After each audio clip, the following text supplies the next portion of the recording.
Presentamos A Fondo con José Ignacio Beteta. Análisis económico, análisis político en A Fondo.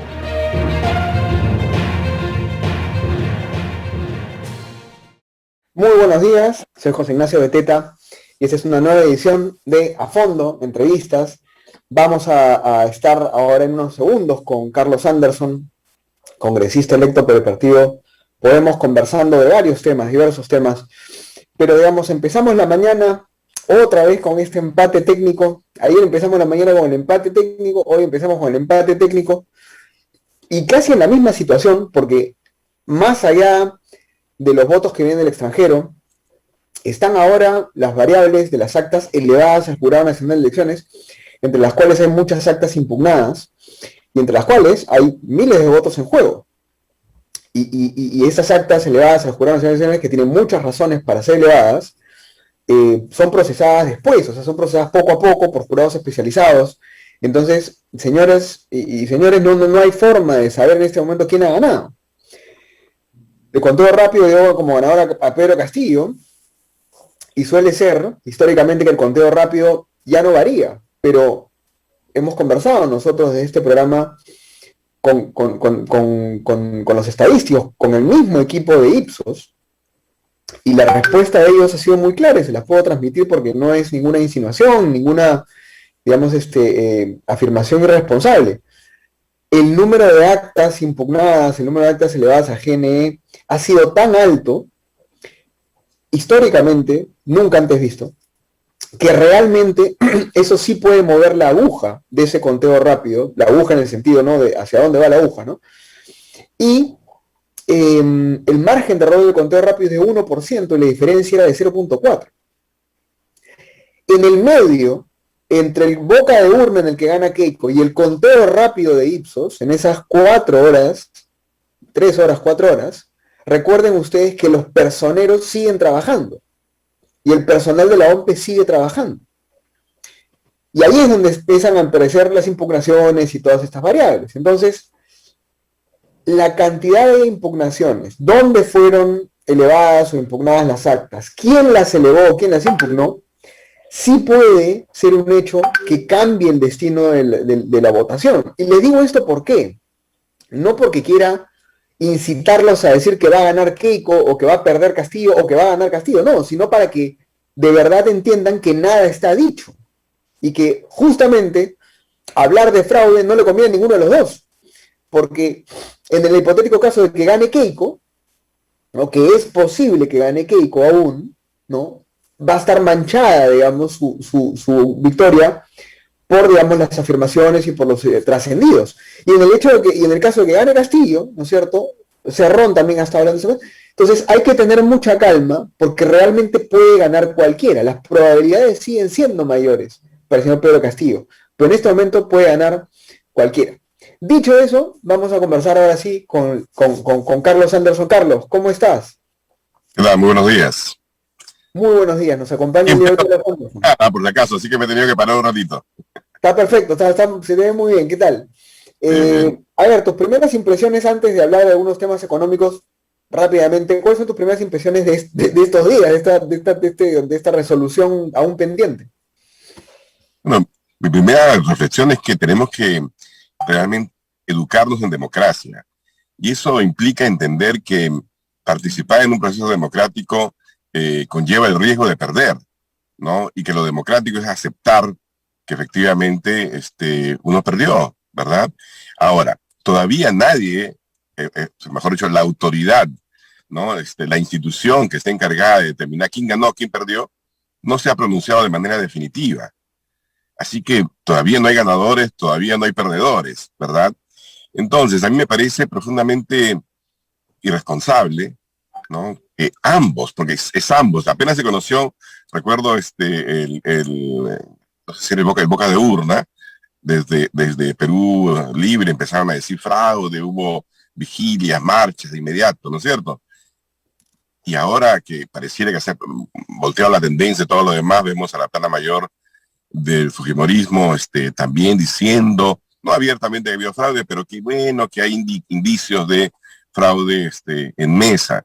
Eso lo único que hace, como tú lo acabas de bien de decir, es desvirtuar cualquier posible triunfo, porque de uno u otro lado, pues va a haber la duda, ¿no? De que si esto se ha hecho de manera legítima o no, la voluntad popular va a estar entonces cuestionada. Y eso sí que es de lamentar y muestra pues el poco talante democrático que existe y que nosotros vamos a tener que, como sociedad, exigir que se respeten los resultados, cualquiera que estos sean, ¿no? Así que nada, mira, yo le hago un llamado a la ciudadanía, a la calma y a la vigilancia, y también hago un llamado al estamento democrático del país, a los partidos políticos, ¿no? A estar atentos, pero sobre todo a tener un grado altísimo de responsabilidad. Estas no han sido elecciones cualquiera. Realmente pocas veces he visto que el término histórico tenga algún sentido, pero estamos hablando de las elecciones en pleno año del Bicentenario.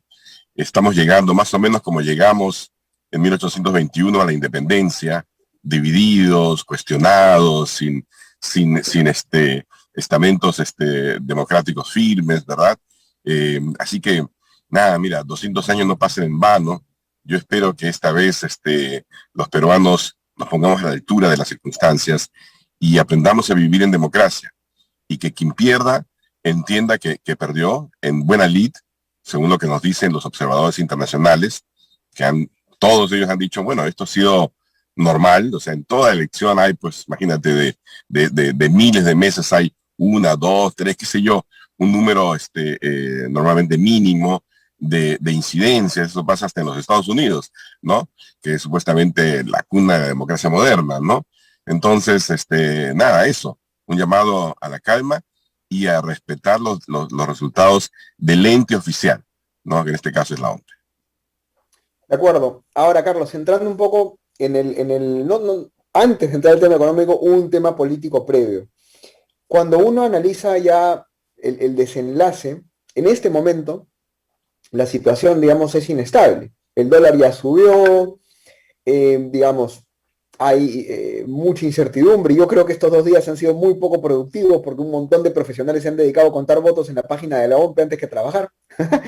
Pero digamos, tú en este momento, ¿cómo ves el escenario económico ahorita, digamos, en estos días? Ya después hablamos del mediano plazo de lo que tocaría hacer a cualquiera de los candidatos, pero ¿cómo ves el contexto económico en estos días? Mira, a ver, yo creo que es era total, absolutamente entendible, predecible, ¿no? Que habría pues incertidumbre, y esa incertidumbre que es distinto de riesgo, ¿no? Esa incertidumbre se iba a trasladar definitivamente a los mercados financieros. Eso es normal, eso es lo que pasa siempre, ¿verdad? Los mercados financieros pues son ultra nerviosos siempre. Yo, como digo siempre, el dinero es sumamente cobarde, ¿no? Es el primero en huir ante la menor señal de ruido, ¿verdad? Pero entendamos el mercado financiero no es la economía real. La economía real, bueno, viene en un proceso, digamos, de recuperación estadística, yo le llamo así, ¿no? Impulsada, como siempre, fuertemente por la actividad minera, ¿no? Y los buenos precios, los extraordinarios precios de los metales, que nuevamente constituyen otra ironía, ¿no? Nos va tan mal, es un poco como cuando te va mal en el amor y te va bien en los negocios, nos va mal en la política y nos va muy bien en términos de los términos de intercambio, ¿no? Es decir, de los precios de las exportaciones. De acuerdo. De acuerdo, hay una corrección que hacer. Ahora, ya pasando a tu rol como congresista electo y a las reformas que se vienen, gane Keiko, gane Castillo, nosotros, por ejemplo, en la Asociación de Contribuyentes del Perú, hemos planteado que hay una agenda que ya se tiene que empezar a mover. Por ejemplo, temas de descentralización, reactivación económica, gestión de la pandemia, informalidad, tributación. ¿Cuáles tú crees que son? Porque hay un congreso, y esto es muy importante, ahí sí yo me pongo muy, muy radical con esto. Gane quien gane como presidente, yo personalmente, y creo que todos los peruanos queremos que el Congreso vuelva a ser revalorado, vuelva a tener la importancia, el prestigio, la calidad que quizás en estos últimos años ha perdido. ¿Cuál es la agenda económica y política, digamos, tú crees que deberían tener el Congreso y el Estado peruano en los siguientes meses? Bueno, mira, yo creo que primero que nada no podemos aislar las cosas, ¿no? Afortunadamente todo es un conjunto, ¿verdad? Eh, yo he propuesto, a través de mi columna en el diario Gestión, la importancia de crear una especie de bancada del consenso, fíjate. Este es un concepto, por supuesto, no inventado aquí en el Perú, no es invención mía, existe en diferentes congresos en diferentes países, se le llaman, en los Estados Unidos se llaman caucus, ¿no?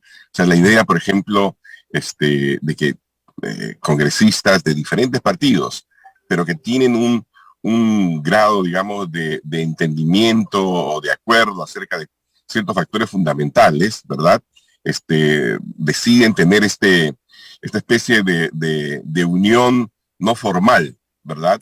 Que permite constituir una especie de núcleo duro en el caso en que yo propongo, por ejemplo, para defender las instituciones democráticas. A mí me parece que el mayor riesgo que existe ni siquiera es el económico. El mayor riesgo que existe hoy en día en el Perú es que nuestra débil democracia sucumba, ¿no? Ya sea por un gobierno mafioso o por un gobierno socialistoide, ¿no? Entonces, quienes creemos en la libertad, quienes creemos en la democracia, tenemos que juntarnos y estar seguros de que, independientemente del color partidario, ¿no? Vamos a defender las instituciones democráticas, vamos a defender la democracia. Entonces, en los Estados Unidos, como te digo, se llama un caucus, hay el Black Caucus, el grupo, digamos, de gente de color, ¿no? Hay el Latino Caucus, gente que tiene intereses, no necesariamente latinos, ¿ah? También congresistas no latinos, pero que sin embargo se identifican con los intereses latinos. Hay incluso en el Congreso de los Estados Unidos un Peruvian Caucus, ¿no? Un caucus peruano, es decir, creo que hay 12 congresistas, miembros del Congreso norteamericano, que tienen intereses en el Perú, de que las cosas vayan bien, entonces se ocupan de que nuestros intereses estén bien cuidados, ¿no? Entonces yo estoy proponiendo eso, un caucus, una bancada de consenso, que tenga consenso justamente acerca de dos cosas. Uno, el tema de la defensa de los valores democráticos, y dos, la agenda mínima en materia de salud y en materia económica, porque es ese triángulo, ¿verdad? Son esas tres patas, digamos, que son total y absolutamente fundamentales. En materia de salud, evidentemente, no podemos seguir simplemente estando de espectadores ante tragedias como que todavía alguna gente se muera porque no hay oxígeno. O sea, eso es inaceptable, ¿verdad? Tenemos que acelerar, pero acelerar así a toda velocidad. Hay que reconocer que lo está haciendo el gobierno del señor Sagasti, ¿no? En materia de vacunación. Y después tenemos que reinventar la economía, porque no basta con que haya buenos precios de los minerales. Sabemos que la minería es una actividad que desafortunadamente crea valor, pero no crea empleos, o por lo menos no el número de empleos que nosotros necesitamos. Hemos perdido en esta pandemia millones de empleos, ¿no? El sector de servicios, que es básicamente informal, ha sido arrasado, ¿no? Arrasado, ¿verdad? Entonces necesitamos darle a la gente la oportunidad de volver a ganarse la vida, ¿no? Has mencionado tres patitas, ¿no? La patita de la democracia política, de la salud y de la economía. Dentro del tema economía política hay un tema que es mixto, que es justamente el tema de la descentralización. Es muy sugerente, Carlos, que los electores de las regiones más castillistas, vamos a llamarlo así, más Perú Libre, han sido también los electores que han votado por los peores alcaldes. Cuando uno ve la satisfacción, las encuestas de satisfacción de estas regiones en cuanto a sus autoridades locales, que dicho sea de paso, debo decirlo, la mayoría son de izquierda o son de partidos pequeños, regionales, izquierdistas, populistas, estas mismas regiones se vuelven pro Castillo, pero estas mismas regiones le echan la culpa al modelo económico, le echan la culpa a Lima, ¿no? ¿Cómo hacemos para resolver ese problema? Porque yo entiendo, es bien fácil, es bien cliché, y hay algo de sustento en decir que Lima y las regiones, pero Lima tiene 11 millones de peruanos que no son limeños, que la mayoría son provincianos. Lima ya es el Perú de alguna forma. Y por otro lado, más allá de Lima, las mismas autoridades locales han traicionado a su población. ¿Cómo afrontar este problema de la descentralización, de la falta de gestión en autoridades locales, que es vital? Mira, a ver, dos cosas. Primero que esa calificación, digamos Lima, el interior del país, uno, no es casual, dos, no es cliché, es una realidad. Cuando tú analizas cualquier tipo de indicador, cualquiera, ¿ya? Por ejemplo, agua. Tú tienes una foto de Lima, ¿no? Donde la provisión de agua pues será alrededor del 80%. Y en el caso del resto del país, la foto es 40 y tantos por ciento. Desagüe, ok, alrededor del 80 y tantos por ciento. El resto del país, 16%. Entonces tú dices, aquí hay educación, igual, lo que tú quieras, las fotos son de dos países distintos, porque desafortunadamente, quienes creemos en una economía social de mercado, lo que hemos hecho, ¿no? Y yo no me incluyo, o sea, me incluyo de manera retórica, pues yo por lo menos he tratado nunca de hacerlo, ¿no? Se la pasan defendiendo, entre comillas, el modelo, hablando del modelo, hablando de conceptos etéreos como el capitalismo, y cosas por el estilo, las fuerzas del mercado. Mira, perdóname, pero a la gente que vive en el interior del país, eso le importa cero, ¿no? Lo que le importa realmente es si le ha dado o no le ha dado la satisfacción en materia de servicios públicos, ¿no? Ese es el tema. Entonces, claro, como hay una tremenda frustración, ¿no? Hay una tremenda frustración de la ciudadanía en ese sentido, ¿no? Pues entonces, es lógico que el voto al final no sea muy racional, sino sea sobre todo emocional.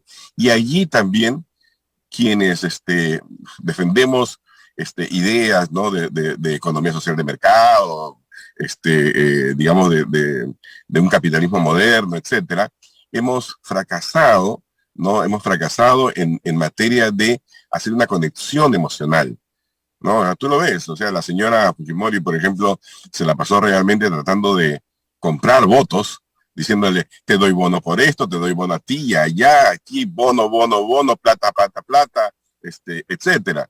Pero no habló, pues, caramba, del dolor de la gente, no habló de las esperanzas de las personas, del sentimiento de frustración tremendo que existe, pues, caramba, al ver una familia que tiene 4 hijos y tiene un celular, y sus hijos tienen que estudiar mirando un celular, ¿entiendes? O sea, no hubo esa identificación.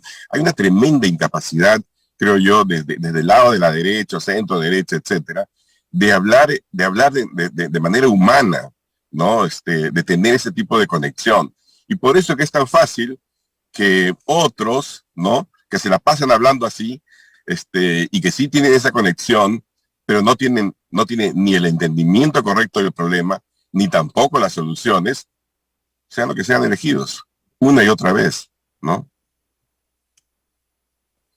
Ahora, pero yo vuelvo a la pregunta ya pasando de la parte conceptual, ¿qué hacemos? Porque yo te soy honesto. Claro, el Estado es el problema, claro. La mala defensa del modelo económico o la defensa del modelo económico de manera abstracta, indiferente o fría, eso es algo en lo cual estamos de acuerdo.